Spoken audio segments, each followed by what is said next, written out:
please subscribe and don't forget to press the bell icon to get notified whenever we upload a new video.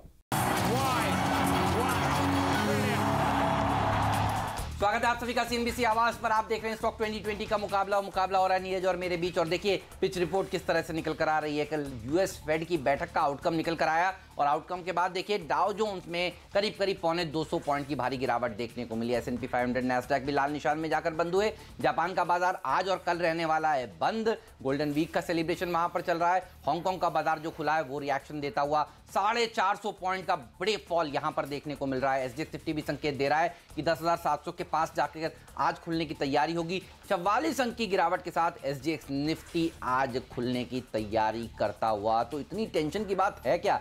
दरअसल fade की बैठक का outcome में क्या निकल कर आया? नीरज आप क्लोजली ट्रैक कर रहे हैं, बताइए क्या फैसला हुआ वहां पर? देखिए फेड ने फैसला ये किया है कि एक हाइक जो है जून में होगी, जो 12 और 13 जून को इसकी बैठक होने वाली है उसमें एक हाइक होगी। और जो कमेंट्री है, जो उनका रुझान है, उससे ऐसा लग रहा है कि इस साल 4 हाइक हो सकती हैं। तो उनकी हर 1.5 महीने में एक बैठक होती है, हर अल्टरनेट बैठक में एक हाइक होगी। तो जून में होगी, उसके बाद 2 बैठक और दिसंबर तक होगी। तो 4 की ऐसी संभावना बन रही है। जो कैंप बना हुआ था कि 3 होगी 4 होगी, तो अब 4 वाले कैंप की वॉइस ज़्यादा लाउड है, तो इसलिए लगता है कि 4 होंगी। तो उसकी वजह से बाजार में थोड़ी सी चिंता है। कमेंट्री भी हॉकिश थी क्या पॉवेल साहब की? इसका मतलब नहीं, देखिए समझा जाए अगर 4 हाइक्स होंगी तो लोग कह रहे थे ये हॉकिश मानी जाएगी। बिल्कुल इसको हॉकिश ही मानना चाहिए। हालांकि भी उसके जो फेड मिनट्स आपको निकल के बाद में मिलेंगे उसमें और साफ तौर पर दिखेगा, लेकिन रुझान जो उनका था वो बिल्कुल यही था। और 2% का उनका जो लक्ष्य बिल्कुल उसके आप करीब है, और उससे ऊपर जाता तो फिर बहुत तेजी से रेट हाइक्स होंगी। तो वो ध्यान में रखते हुए ही कल मार्केट वहाँ का ट्रेड कर रहा था। लेकिन बहुत बड़ी कोई ऐसी चिंता की बात इसलिए नहीं है क्योंकि ग्रोथ भी उसको सपोर्ट कर रही है। तो वो एक देखना होगा इसमें कि कैसे ट्रेड करता है। और कल का यूएस इंडेक्स अगर आप देखेंगे तो वो सिर्फ इस बात पर रिएक्ट कर रहा था कि वहाँ पे बहुत ज़्यादा लोग परेशान थे कि क्या होगा क्या नहीं होगा, तो उस वजह से थोड़ा सा कमज़ोर है। जबकि जो एप्पल का शेयर था उसमें अच्छी तेज़ी बनी है क्योंकि उसके नतीजे बढ़िया थे। तो ये बॉन्ड यील्ड 3 के करीब पहुंच गई। उसका रिजल्ट यही था। डॉलर जो है वो अपनी पेयर करेंसी के करीब में बिल्कुल हाईएस्ट पे बना हुआ है। कल बहुत बढ़त नहीं हुई लेकिन हाईएस्ट के पास ही है, तो वह नज़र रखनी चाहिए। और जो बॉन्ड यील्ड है वो बिल्कुल देखिए आप 3 के करीब है, तो वो एक चिंता की बात बनी क्योंकि बॉन्ड यील्ड नीचे आनी चाहिए जो कि नहीं आ रही है। तो ये आप ध्यान रखिए। देखिए 2.97 है जो कि बिल्कुल 3 के करीब है। और क्रूड भी देखिए बहुत नीचे नहीं आ रहा, वो भी अभी 72-73 के आसपास की बना हुआ। तो माहौल थोड़ा सा कॉशस, चिंता या सचेत रहने वाला मैं कहूँगा। ऐसे कोई पैनिक करने की ज़रूरत नहीं है।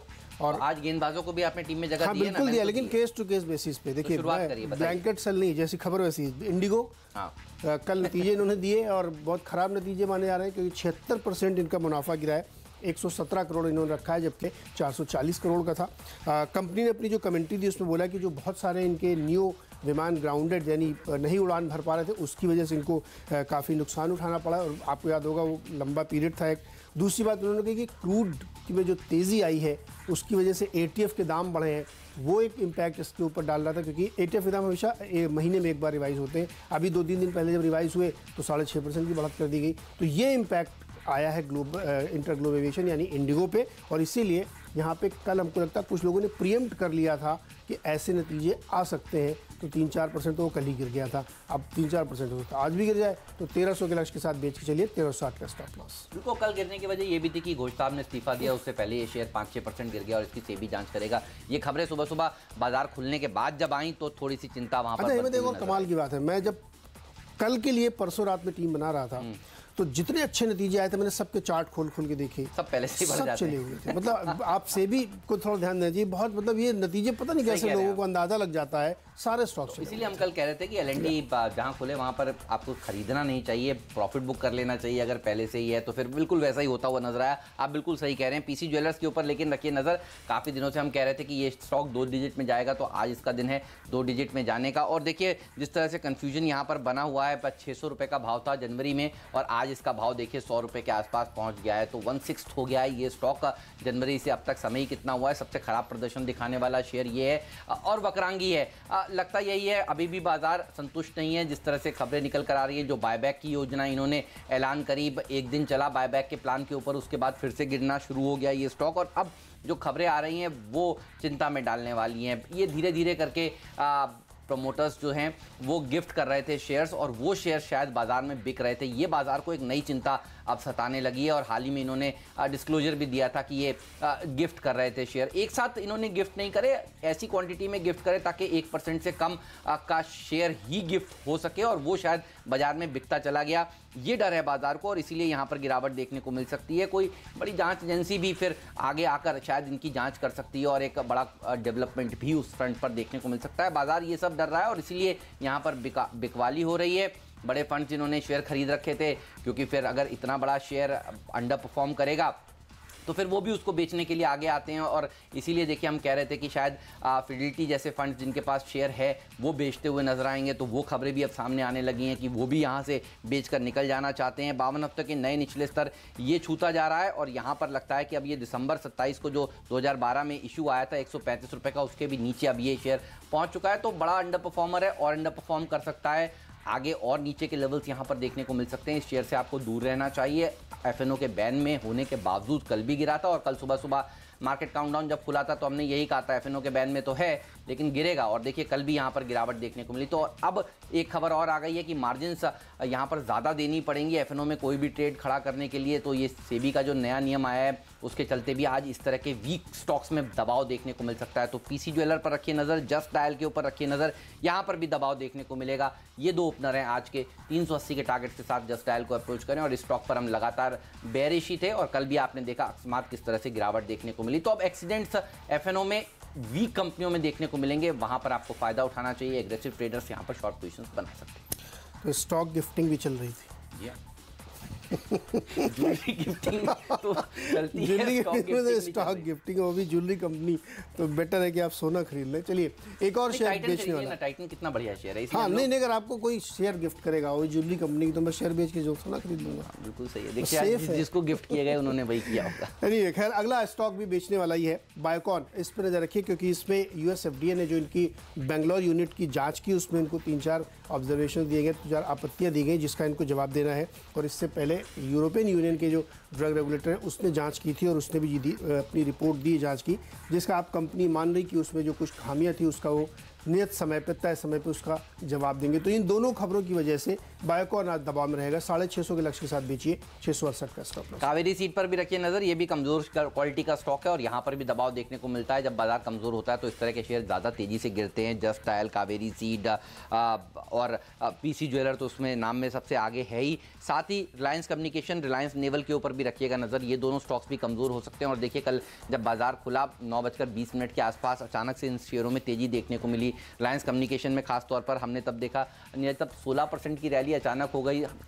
खबर तो है नहीं, तो ये शेयर खरीदना नहीं चाहिए, बेचना चाहिए। और देखिए वो सलाह जो थी सुबह सुबह जो आपको दी गई थी मार्केट काउंटडाउन के बाद पहला सौदा में, वो बिल्कुल सही साबित हुई, क्योंकि ऊपरी स्तरों से 12% गिरकर ये शेयर बंद हुआ। हरे निशान में ज़रूर बंद हो पाया, लेकिन देखिए ऊपरी स्तरों में जिन्होंने अगर खरीदा होगा वो सब फंसे रहे।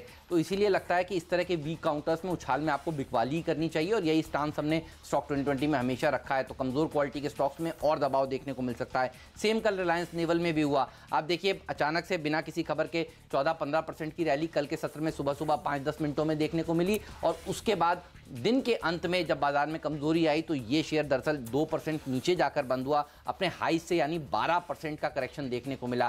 तो अब ये एक क्लासिक एग्जाम्पल है। इनके चार्ट्स को आज खोलिएगा, देखिएगा, उछाल में बिकवाली करना आना चाहिए, और इस तरह के शेयरों में आना चाहिए। तो ये कमजोर क्वालिटी के स्टॉक्स हैं जो हर रोज नए 52 वीक्स लोज लगाएंगे, हर हफ्ते में तो एक बार आपको लगाएंगे ही। और आज बाजार का मूड जिस तरह से कमजोर है, आप देखिए 500 पॉइंट के आसपास हांगकांग में गिरावट देखने को मिल रही है। कल वीक एफएनओ शेयरों में प्रेशर बनता हुआ नजर आया। लगता यही है कि आज ये शेयर फिर से और तेजी से नीचे की तरफ गिर सकते हैं। तो यहाँ पर गेंदबाजी का दर्जा इसीलिए इन शेयरों को आज मैंने दिया है। नीरज, एडीएजी ग्रुप के दूसरे स्टॉक में साइड इफेक्ट हो सकता है क्या? हो सकता है, इसीलिए हमने एक नहीं 2 दिए हैं।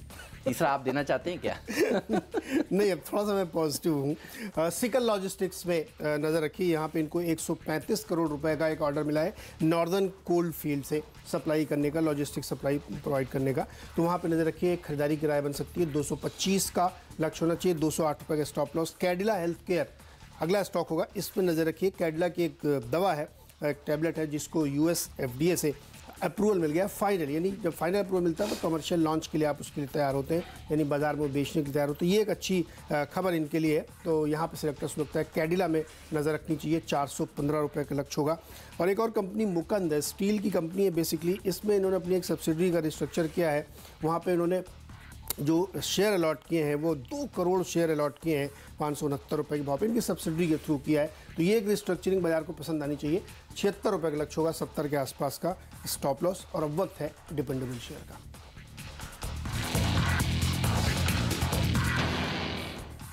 बलरामपुर चीनी, और ये होगा मिस्टर डिपेंडेबल स्टॉक। और लगातार हमारा जो राय रही है वो यही रही है 110 रुपये के लेवल से कि स्टॉक को बेचकर ही चलना चाहिए। और आज लगता है ये फिर से नए 52 वीक्स लोज लगा लेगा, जो कि थे 64 रुपीज़ 25 पैसे के, जो इसने 26 अप्रैल को लगाए थे। और अब आप देखिए कल भी क्या हुआ इस स्टॉक में, 2 दिन तेज़ी हुई इस खबर के चलते कि शायद कैबिनेट की बैठक में कुछ बड़े फैसले लिए जाएँ। लेकिन देखिए CNBC आवाज़ आपको बता रहा था ये जो बड़े फैसले लिए जाने वाले हैं किसानों के हक में लिए जा रहे हैं, चीनी कंपनियों को इनके के हाथ में कुछ भी नहीं आने वाला। और वही हुआ, 5 रुपये 50 पैसे प्रति क्विंटल जो दिया जा रहा है वो दरअसल किसानों को दिया जा रहा है, चीनी कंपनियों को तो कुछ दिया नहीं जा रहा है। तो जो चैनल आपको कह रहे थे कि चीनी कंपनियों को फायदा होने वाला है, अब आपको समझ लेना चाहिए कि आपके असली दोस्त कौन है। इसीलिए आपको नजर रखनी चाहिए शुगर स्टॉक्स पर। आज फिर से बिकवाली करने की कई लोगों ने लेके यहाँ पर फंसे होंगे, और लगता यही था कि ये जो सारा का सारा काम किया जा रहा है किसानों को खुश करने का, वो दरअसल इलेक्शंस के चलते किया जा रहा है। और इसीलिए देखिए कैबिनेट ने इस तरह के कदम उठाए। और आज सेस के ऊपर भी एक बड़ा फैसला लिया जा सकता है। सरकार जो पैसा खर्च करेगी वो 1540 करोड़ रुपए के आसपास का करने वाली है, और ये पैसा सेस के जरिए सरकार जुटाने वाली है। तो आज भी अगर चीनी कंपनियों को लेकर इस तरह की खबरें आएँ कि सेस के जरिए पैसा मिलेगा, तो ध्यान रखिए ये वही खबर थी जिसको आपने कल सुना कैबिनेट द्वारा। कैबिनेट ने कल अनाउंस किया कि 5 रुपये 50 पैसे के आसपास किसानों को दिए जाएंगे, और उस पैसे को जुटाने के लिए आज एक बैठक होने वाली है। तो आज भी अगर ये उछलें तो आपको बिकवाली करनी चाहिए, इसलिए डिपेंडेबल का दर्जा दिया है, क्योंकि काफ़ी दिनों से हमारी टीम में लगातार ये स्टॉक रहे हैं। चीनी में इकलौती ऐसी शेप कंपनी है जो FNO में है, इसलिए यहाँ पर ही बिकवाली करने का आपको मौके तलाशने चाहिए। और कल के इंट्राडे के सारे चार्ट्स देखिए, जैसे ही कैबिनेट की बैठक का अनाउंसमेंट आना शुरू हुआ, भड़बड़ाकर ये सारे के सारे शेयर दिन के निचले स्तर पर पहुंच गए। इसीलिए जिन्होंने पहले खरीद रखे थे वो यहाँ पर दरअसल बिकवाली कर रहे थे। तो आपको चीनी में सेल ऑन रैली की रणनीति रखनी चाहिए। बलरामपुर चीनी आज प्रेशर में रह सकता है। नीरज, आपका डिपेंडेबल बताइए। मेरा डिपेंडेबल होगा एक्सेल इंडस्ट्रीज, एक क्रॉप केयर एग्रोकेमिकल कंपनी। मुझे याद है कि ये फरवरी के पहले हफ्ते में आपको हमने एक बार रिकमेंड किया था कि ट्रेडिंग के लिए रखिए, तब इसका बहुत 850 रुपये होता था। और मुझे अफसोस ये कि मैंने आपको सिर्फ ट्रेडिंग के लिए इसके लिए कहा था। तो बहुत ज़बरदस्त कंपनी है एग्रोकेमिकल में, वहाँ से 400-500 रुपये चल चुका है। खैर एनीवे, जो बीत गए सो बीत गई। अभी इसमें नज़र रखिए क्योंकि यहाँ पे फ्रेश ट्रिगर्स हैं, कंसोलिडेशन हो चुका है यहाँ पे, और यहाँ से अच्छी रैली बन सकती है। तो अगर आप एग्रो थीम पे विश्वास करते हैं तो यहाँ पे इस पर नज़र रखिए, खरीदारी करना चाहिए। 1450 तक का लक्ष्य होगा, 1405 का स्टॉप लॉस। चलिए टीम को भी और आगे बढ़ाते हैं, बिल्कुल बिना ब्रेक के सारे स्टॉक बताऊंगा आज मैं। टेक्नो इलेक्ट्रिक यहाँ पे नज़र रखिए, इन्होंने कल्पतरू ट्रांसमिशन पावर के साथ एक एग्रीमेंट किया है। कोहिमा मरियानी ट्रांसमिशन कंपनी जो इनकी है उसमें 26% स्टेक ये 10 रुपये के भाव पे ले रहे हैं, अलॉटमेंट ले रहे हैं। उसके बाद ये इस काम को आगे बढ़ाएंगे, और पूरा जो प्रोसेस है वो अब टेक्नो इलेक्ट्रिक अपने हाथ में ले रहा है। तो ये इसके लिए एक अच्छी डील है। 355 का लक्ष्य होना चाहिए, 337 का स्टॉप लॉस। अशोक लेलैंड पर रखिए नजर। अब थोड़ी बल्लेबाजी की जाए, काफ़ी सारी गेंदबाजी कर ली। और देखिए हम लगातार आपसे कह रहे थे कि कमज़ोर बाजार में आपको इस तरह के शेयर खरीदने चाहिए, और आपने देखा कल भी क्या हुआ। कल भी सुबह इसने नया 52 वीक हाई लगाया है। जी हाँ, 166 रुपीज़ का, और 50 रुपये के भाव से लगातार हम आपसे कहते आ रहे हैं कि अशोक लेलैंड खरीद कर अपने पोर्टफोलियो में ज़रूर रखें। लेकिन अगर अभी भी नहीं रखा है किसी वजह से, तो अभी भी आप खरीद सकते हैं, अभी भी देर नहीं हुई है। लेकिन ध्यान रखिएगा ये सीधे 10% एक ही दिन में नहीं चलेगा, ये स्लो एंड स्टेडली चलता है। 2-2, 3-3% करके हल्के करके चलने के लिए जाना जाता है। अशोक लेलैंड में बहुत सारी अच्छी खबरें अभी और भी आना बाकी हैं। हाल ही में इन्वेस्टर कॉन्फ्रेंस जो हुई थी उसमें जिस तरह से नई इनिशिएटिव्स का इन्होंने अनाउंस किया, उसको लेकर अब ब्रोकरेज हाउसेस और उत्साहित होते हुए कई ब्रोकरेज हाउसेस ने 185 तक के टारगेट्स भी सुझाए हैं। हमारा टारगेट पहला 200 रुपये का इसके ऊपर बरकरार है, और वहाँ तक ये शेयर जाने का दमखम रखता है। तो कभी कमजोरी हो तो अच्छा मौका होता है कि बढ़िया शेयर आपको चुनकर अपने पोर्टफोलियो में शामिल करना चाहिए, इसीलिए अशोक लेलैंड पर लगातार हम बुलिश रहे हैं। नेस्ले जैसे बढ़िया शेयर इस समय खरीदिए। आज अगर बाजार में कमजोरी होती है तो ये स्टॉक्स आपको जरूर खरीदने चाहिए, चाहे थोड़े थोड़े ही खरीदिए। देखिए अब इसके नतीजे हैं वो 10 मई को आने वाले हैं और एफएमसीजी सेक्टर वैसे भी बढ़िया प्रदर्शन दिखाने वाला सेक्टर है। रूरल सेक्टर को बढ़ावा देने के लिए देखिए सरकार पुरजोर कोशिश कर रही है। कल किसानों को, गन्ना किसानों को जिस तरह से खबर आई कि उनको राहत देने की बात हो रही है, रूरल सेक्टर में जिस तरह से अब देखिए रिवाइवल के संकेत देखने को मिल रहे हैं, टू व्हीलर की सेल्स की बिक्री के आंकड़े देखिए क्या ज़बरदस्त आ रहे हैं, तो फिर ये वो पॉकेट है जो आउट परफॉर्म कर सकती है लॉन्ग टर्म में। इसलिए नेस्ले पर हम बुलिश हैं। 9350 तक के टारगेट के साथ इसको आज के सत्र में आप अप्रोच कर सकते हैं।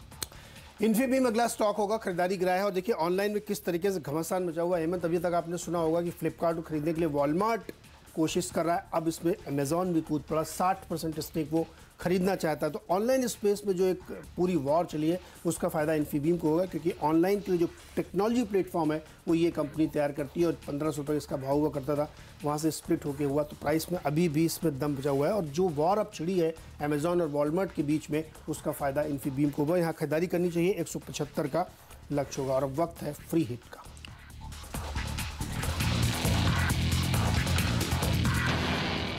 तो फ्री हिट और पिंच हिटर एक साथ ही बता देता हूं, एक ही सेक्टर की वो कंपनियां हैं। पहला तो है जुबिलेंट फूड, ये है फ्री हिट, और आज का पिंच हिटर है वेस्टलाइफ डेवलपमेंट, और यहां पर अच्छी तेजी देखने को मिल सकती है। जुबिलेंट फूड वर्क्स के 8 मई को नतीजे आने वाले, नतीजों से पहले एक अच्छी रैली देखने को मिलेगी। और देखिए क्या हो रहा है, कल के बाजार में करेक्शन देखने को मिला, लेकिन इस स्टॉक ने क्या किया, 52 वीक हाई फिर से लगाया। अशोक लेलैंड, जुबिलेंट फूड वर्क्स ये हमारे पसंदीदा स्टॉक रहे हैं, आप सब जानते हैं, और अभी भी इन स्टॉक्स में क्या जबरदस्त तेजी देखने को मिल रही है। तो लगता है कि आज भी एक अच्छी रैली देखने को मिलेगी। ट्रेडर्स भी खरीद सकते हैं, इन्वेस्टर्स भी यहाँ पर अभी भी आ सकते हैं। 2594 का कल हमने देखा था, यहाँ पर जो हाई था वो लगता हुआ नजर आया था, और आज 2650 तक के टारगेट्स हैं। और ये टारगेट्स अगर आज नहीं आते तो अब रिजल्ट के रनअप में आते हुए नजर आएंगे। तो होल्ड करके रखिए जुबिलेंट फूड वर्क्स, जो डोमिनोज पिज़्ज़ा चेन चलाने का काम करती है। दरअसल क्विक सर्विस रेस्टोरेंट्स के ऊपर हम काफ़ी बुलिश हैं, और इसीलिए वेस्ट लाइफ डेवलपमेंट को भी अपनी टीम में शामिल किया है। कल इसने भी देखिए क्या किया, 399 रुपये तक ये शेयर गया, 405 इसका 52 वीक हाई है, और लगता यह है कि ये आज 52 वीक हाई अपना लगा देगा। तो यहाँ पर रखिएगा नजर। नीरज, आपका फ्री हिट और पिंच हिट बताइए। लेमन ट्री होगा, श्रीनगर में एक नया होटल इन्होंने 37 कमरों वाला खोला है, और उसके बाद कंपनी का इरादा है कि अगले 2 साल में 29 और होटल खोलेगी, यानी 2020-21 तक वो 78 होटल रन करना चाहते हैं। तो सिंपली अगर आप इसको रेवेन्यू में कन्वर्ट करें तो यहाँ से स्टॉक बहुत ऊपर जा सकता है। लिस्टिंग के बाद से लगातार इसमें खरीदारी जारी, 85 का लक्ष्य, 75 का स्टॉप लॉस। और अंत में टेक्नोलॉजी कंपनी साइंट, नतीजों के बाद से स्टॉक रुक नहीं रहा है, बहुत ज़बरदस्त तेज़ी बनी हुई है। आज भी खरीदारी कराई होगी, 825 का लक्ष्य, 800 का स्टॉप लॉस। और जब तक डॉलर मजबूत है टेक्नोलॉजी शेयर्स चलते रहेंगे। ब्रेक लेंगे और ब्रेक के तुरंत बाद आपको बताएंगे आज का कैप्टन चॉइस क्या है। वक्त हो गया अब ये जानने का कि कैप्टन चॉइस का दर्जा हम दोनों एक दूसरे की टीम में किस शेयर को देने वाले हैं। ये रही टीम आपके सामने। नीरज बताइए कौन सा शेयर पसंद है आपको? पीसी ज्वेलर्स ही होगा, इतना डेवलपमेंट हो रहा है, इतनी बिकवाली हो रही, तो यहीं पे मुझे लगता है शॉर्ट के मौके आज भी आपको मिलेंगे। 85 के लक्ष्य हासिल हो सकता है, जिस तरह से एक दिन में 25-30% गिरता है तो बेच के ही चलना चाहिए। मेरी टीम में नजर डालिए, बताइए इसमें कौन सा पसंद है। बहुत बढ़िया स्टॉक्स हैं जो आपकी टीम में है। 2 गेंदबाज आपने लिए हैं और बाकी बल्लेबाज दिए हैं, तो बल्लेबाजों को थोड़ा टीम में लेना चाहिए क्योंकि गेंदबाज हमने काफ़ी ले लिए हैं। इन्फीबीम ये वो स्टॉक है जो पिछले कुछ दिनों में हमारी टीम में भी रह चुका, और हमने लगातार कहा था कि यहाँ पर कुछ बड़े कॉर्पोरेट डेवलपमेंट्स हो रहे हैं, और आपने देखा स्मॉलर कैप वर्ल्ड फंड ने फिर वहाँ पर खरीदारी करी, और खरीदारी करने के बाद स्टॉक में दमदार तेजी देखने को मिली। कल जैसे बाजार में भी जहाँ मिड कैप्स की बड़ी पिटाई हो रही थी, कुल 1% नीचे जाकर ये स्टॉक ने समाप्ति दी है। तो लगता है आज यहाँ पर अच्छी तेजी देखने को मिल सकती है। मेरी पूरी टीम पर नजर डालिए। आज गेंदबाजों को भी तवज्जो दी है। पीसी ज्वेलर्स में और गिरावट देखने को मिल सकती है, और कल लगता था कि ये 2 डिजिट में आने वाला है, तो आज ही आ जाएगा।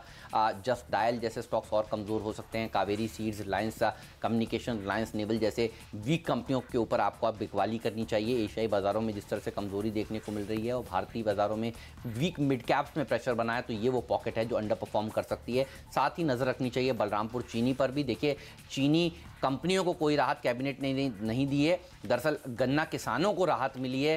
तो जिन लोगों ने ये सोचकर चीनी शेयर खरीदे वो डिसअपॉइंट हुए हैं कल। ये डिसअपॉइंटमेंट आज और बढ़ सकता है। यहाँ पर और नए 52 वीक लोज फिर से आज लग सकते हैं। खरीदने वाले शेयरों में की लिस्ट में अशोक लेलैंड है, कल के दिन भी इसने 52 वीक्स हाईज लगाए। जुबिलेंट फूड ने भी कल के दिन 52 वीक्स हाईज लगाए, इसलिए इन स्टॉक्स को फिर से टीम में जगह दी है। नेस्ले जैसे बढ़िया क्वालिटी के स्टॉक्स आपको इस समय कमजोरी में खरीदने चाहिए। वेस्ट लाइफ डेवलपमेंट्स एक और ऐसा स्टॉक जो क्विक सर्विस रेस्टोरेंट्स चलाने वाली कंपनी है, ये भी आउट परफॉर्म कर सकता है। जुबिलेंट फूड वर्क्स के नंबर अब आगे आने वाले दिनों में आने वाले हैं और ये स्पेस इसीलिए अच्छी लगती है। खरीदारी के साथ यहाँ पे ज़्यादा स्टॉक आपको देखने को मिलेगा, लेकिन इंटरग्लोब कमज़ोर नतीजे, बायोकॉन को यूएसएफडीए की वार्निंग है, वहाँ बेच चले। सिकल को एक ऑर्डर मिला है, उसका पॉजिटिव है।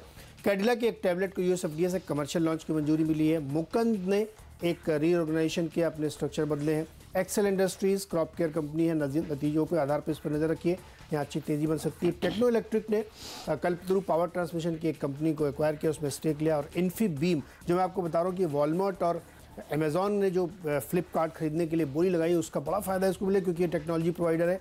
लेमन ट्री ने एक नया होटल श्रीनगर में शुरू किया और 2 साल के अंदर 29 नए होटल खोलेंगे, तो यहाँ से रेवेन्यू में ज़बरदस्त ग्रोथ दिखेगी। और साइंट, जब तक डॉलर मजबूत है टेक्नोलॉजी शेयरों में तेजी चलेगी और रिजल्ट के बाद से ये स्टॉक लगातार चल रहा है, तो यहाँ पे खरीदारी करनी चाहिए। ऑलराइट, इस नोट पर लेते हैं एक छोटा सा ब्रेक और ब्रेक के बाद शुरू करेंगे मार्केट काउंटडाउन। एक्सपर्ट्स का दमदार पैनल हमारे साथ जुड़ेगा जो बनाएगा आज के लिए आपकी ट्रेडिंग रणनीति।